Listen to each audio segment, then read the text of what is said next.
수강생 여러분 안녕하세요. 한국경제와 해외원조 강좌를 맡은 류상윤입니다. 한국경제의 역사에 관심을 가지신 여러분들을 만나게 되어 반갑습니다. 저는 1999년 대학원에 입학했을 때부터 한국경제사를 연구해 왔습니다. 원조를 연구하게 된 계기는 한국 중소직물업의 발전 과정에 관해 박사 논문을 쓰던 중 1950년대 원료사 수입량과 가격에 큰 영향을 주었던 원조 정책에 대해서도 검토하게 된 것이었습니다.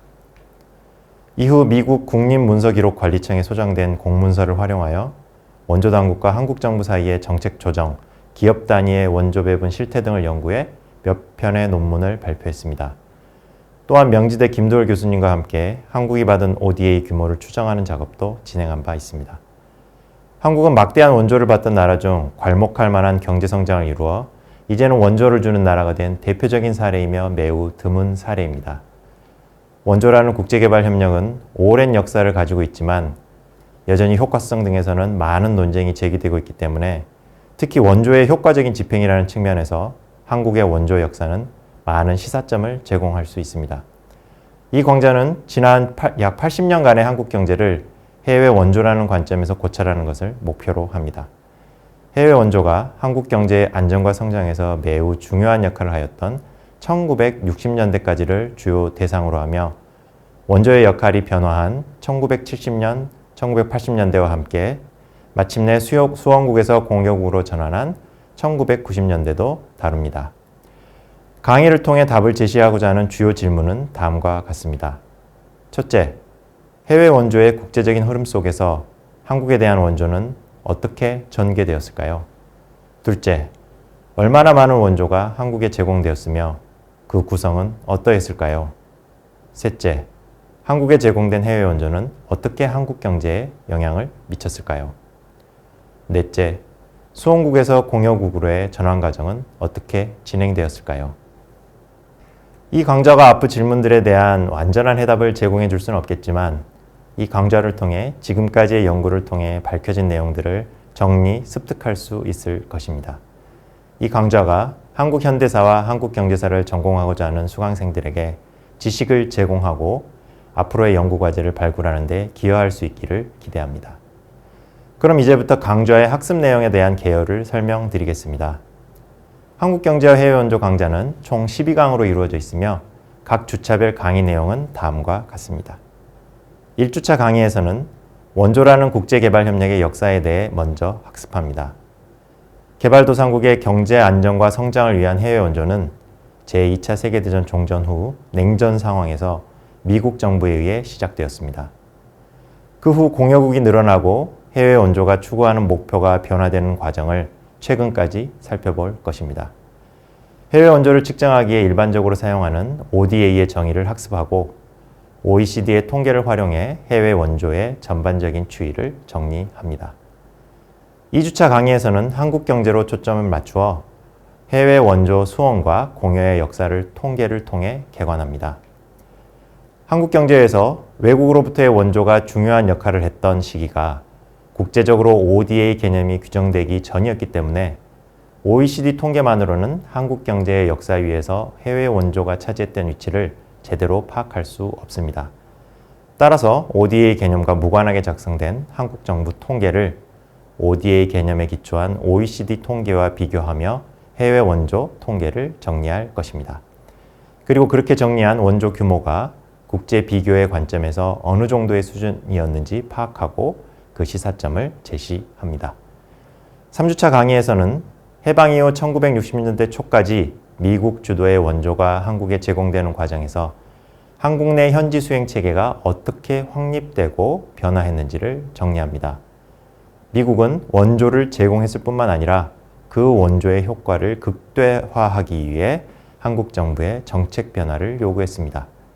한미 당국은 정책을 논의하고 결정하는 기구로서 1952년 합동경제위원회를 설립했습니다. 합동경제위원회가 어떠한 과정을 통해 설립되었고 그 후 어떠한 활동을 하였으며 마침내 어떠한 과정을 거쳐 폐지되었는지를 정리해 보고자 합니다. 또한 국립문서기록관리청의 미국 해외원조기구 기록물에 대해서도 소개합니다. 한국 정부의 과거 기록물이 충분히 남아있지 않은 상황에서 미국 공문서는 당시 상황을 이해하는 중요한 사료입니다.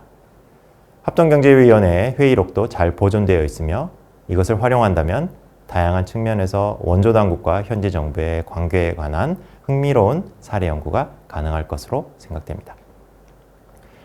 4주차 강의에서는 한국전쟁 당시와 직후에 유엔을 통해 제공된 원조에 대해 소개합니다. 유엔 원조는 비록 전체에서 차지하는 비율은 작지만 네이산 보고서와 웅크라의 주요 프로젝트 등 의미 있는 부분들도 있었습니다. 특히 네이산 보고서는 현대 개발경제학에 근거한 최초의 한국경제 백서이자 경제개발 계획이었습니다. 이 보고서는 정부 계획으로 채택되지는 못했지만 이후 작성된 중요 보고서에 영향을 미쳤으며 한국 경제 관료들의 식견을 키우는 데도 기여했습니다. 또한 네이산 보고서가 어떻게 작성되었고 이후 어떻게 활용되었는지를 검토한 한편 한국 경제 부흥을 위해 조직된 운크라의 주요 프로젝트도 정리해 보고자 합니다. 문경 시멘트 공장 건설과 전쟁으로 파괴된 면방직 설비 복구 등 한국 경제 부흥에서 중요한 의미를 가졌던 원조 프로젝트들이 포함되어 있었기 때문입니다. 5주차 강의에서는 해방 이후 1960년대 전반까지 미국 주도의 원조가 한국에 제공되는 과정에서 한미 간의 첨예한 논쟁거리였던 환율 정책의 추이를 정리합니다. 당시 환율은 한국 정부 마음대로 정할 수 있는 것이 아니었습니다. 막대한 원조를 지렛대로 원조 당국이 환율 책정에 개입했기 때문입니다. 미국 정부는 원조의 목표를 한국 경제의 성장보다는 안정, 특히 물가 안정에 두고 환율의 현실화를 추구했습니다. 또한 1955년 8월 1달러당 500환의 공정 환율이 정해지기까지의 과정과 이 환율을 지키기 위한 1950년대 후반의 경제 안정화 정책, 그리고 이 환율이 형해화하고 결국 개정되는 과정을 정리해 보고자 합니다. 그러면서 당시 환율 정책이 어떻게 한국 정부의 전반적인 경제정책 기조를 좌우했는지도 검토해 보겠습니다. 6주차 강의에서는 1950년대 미국 원조가 한국 정부를 거쳐 한국 기업들에게 어떻게 배분되었는지를 FOA-ICA의 비프로젝트 원조를 사례로 하여 미시적인 사료를 소개하며 정리합니다. FOA-ICA 원조는 프로젝트 원조와 비프로젝트 원조로 크게 나뉘는데 그중 비프로젝트 원조는 비료, 원면 등과 같이 한국 경제에 필요한 물품들을 수입할 수 있는 자금을 제공하는 것이었습니다. 물가 안정을 중시하는 미국 측 입장에 따라 비프로젝트 원조가 원조의 대부분을 차지했습니다. 비프로젝트 원조는 금액이 컸을 뿐만 아니라 수혜 기업이 매우 광범위했습니다. 대체로 어떤 기업이든지 참여할 수 있는 경쟁 입찰 과정을 통해 배분되었기 때문입니다. 6주차 강의에서는 비프로젝트 원조의 배분 방식과 그 변화 과정을 정리하고 미국 국립문서기록관리청에 남아있는 문서들을 활용하여 기업 레벨의 배분 과정을 검토해 보고자 합니다. 현재도 활동하고 있는 기업들의 이름이 약 70년 전의 문서에 등장하는 흥미로운 모습을 보실 수 있을 것입니다. 7주차 강의에서는 1950년대 미국 원조 중 제조업 분야의 기업 육성을 목표로 하여 제공된 프로젝트 원조를 소개합니다. 프로젝트 원조는 글자 그대로 특정한 프로젝트를 수행하기 위해 필요한 수입품과 자문 서비스 등을 제공하는 것이었습니다.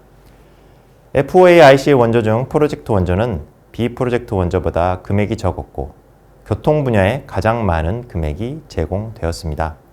하지만 제조업 분야에도 당시 경제계에 관심이 집중되던 프로젝트들이 있었습니다. 7주차 강의에서는 특히 비료 공장 건설 프로젝트와 중소기업 공장 건설 지원 프로젝트를 검토해 보고자 합니다. 비료 공장 건설은 외국에 의존하지 않고 농업 생산량을 늘리기 위해 꼭 필요한 프로젝트였습니다. 충주 비료 공장 건설이 어떠한 과정을 거쳐 진행되었고 그 과정에서 어떠한 어려움이 있었는지 정리합니다. 또 중소기업의 전쟁 피해 복구, 시설 확충, 신규 공장 건설 등을 지원하기 위해 진행된 프로젝트의 기업 선정 및 지원 절차와 1960년대 초의 현황에 대해서도 살펴보겠습니다. 8주차 강의에서는 미국의 잉여 농산물 원조의 추이와 그것이 한국 경제에 미친 영향에 대해 살펴볼 것입니다. 미국은 자국에 남아도는 농산물을 원조에 적극적으로 활용했습니다. PL480 원조가 중심이 되는 미국의 잉여농산물 원조는 한국에도 막대한 양이 제공되었습니다. 그 대표 품목은 원면과 밀이었습니다. 식량 원료로서도 중요했지만 제조업 원료로서의 역할이 더 컸던 것입니다. 잉여농산물 원조의 구성과 취입뿐만 아니라 그것의 기업 레벨 배분에 관해서도 가능한 자료를 활용해 검토해 보고자 합니다. 또 잉여농산물 원조가 한국 경제에 미친 영향에 대해서도 기존 연구를 바탕으로 고찰해 보겠습니다. 6주차부터 8주차까지의 강의가 증여에 해당하는 원조를 대상으로 한 것이라면 9주차 강의는 ODA 차관으로 눈을 돌려 한국 정부의 차관 도입 정책과 실제 도입 추이를 정리합니다. ODA 차관, 즉 양어성 차관의 엄밀한 정의는 이번 1주차 강의의 뒷부분에서 알아보겠지만 쉽게 말해서 돈을 빌리는 국가에 상당히 유리한 차관을 의미합니다. 그런데 이러한 정의는 한국 정부가 차관 도입을 위해 애쓰기 시작한 1960년대에는 없었던 것입니다. 따라서 양어성 차관을 기준으로 추진된 정책이나 작성된 통계는 찾아보기 어렵습니다. 대신에 양어성 차관보다는 넓은 의미의 공공차관 도입 정책과 급 도입 통계는 파악할 수 있으므로 이것을 OECD 통계와 비교하면서 전반적인 추이를 정리해 보고자 합니다. 관심 있는 연구자들이 활용할 수 있도록 개별 차관에 대한 사료도 소개해 보겠습니다. 10주차 강의에서는 9주차까지 검토한 실물 원조와는 구별되는 기술 원조의 특징을 소개하고 한국이 받은 기술 원조의 추이를 정리합니다. 기술 원조는 크게 전문가 초청, 장학생이나 실습생 파견, 수원국의 문제에 관한 전문 연구나 서비스로 구성됩니다. OECD 통계와 한국 정부의 과학기술 영감 등을 활용해 한국이 받은 기술 원조의 재원별, 형태별 추이를 검토해 보고자 합니다. 11주차 강의에서는 한국이 수원국에서 공여국으로 변모해간 과정, 즉 한국 정부가 개발도상국에 제공해온 ODA의 추이를 정리합니다. 한국이 OECD 원조 공여국 클럽인 DAC에 가입한 것은 2009년입니다. 하지만 거슬러 올라가면 한국이 많은 원조를 받고 있던 1960년대에 이미 기술 원조를 시작으로 원조 공여가 이루어지고 있었습니다. ODA 체계 정비와 DAC 가입이 추진된 것은 1996년 OECD 가입과 1997년 외환위기를 거친 후 2000년대 들어서입니다. 11주차 강의에서는 OECD 통계를 활용해 한국 ODA의 추이를 살펴보는 한편 ODA 체계를 정비하기 위한 제도적 노력을 정리해 보고자 합니다. 또한 실감나는 몇몇 대표 사례들도 소개해 보겠습니다. 마지막 12주차 강의에서는 원조의 효과성에 관한 논의들을 정리해 보고자 합니다. 매년 많은 양의 ODA가 개발도상국에 제공되고 있고 계속 늘어나는 추세이지만 과연 그만큼의 개발 성과를 내고 있는지에 대한 의문도 끊이지 않고 있습니다. 한국은 원조를 받던 나라 중 경제 성장을 이루어 원조를 주는 나라가 된 대표적인 사례이므로 원조의 효과성 논의에도 기여할 바가 있습니다. 12주차 강의에서는 먼저 원조의 효과성에 관한 국제사회와 학계의 논의를 소개하고 다음으로 한국이 받은 원조에 초점을 맞추어 그동안의 논의를 검토해 보고자 합니다. 특히 그동안 원조의 성과에 부정적인 논의들이 많았던 만큼 그에 대한 몇 가지 반론도 준비해 보았습니다. 지금까지 강좌의 학습 내용을 간략히 소개해 보았습니다. 다음 시간에는 제2차 세계대전 종전 후 미국 주도로 해외 원조가 시작된 과정을 살펴보겠습니다.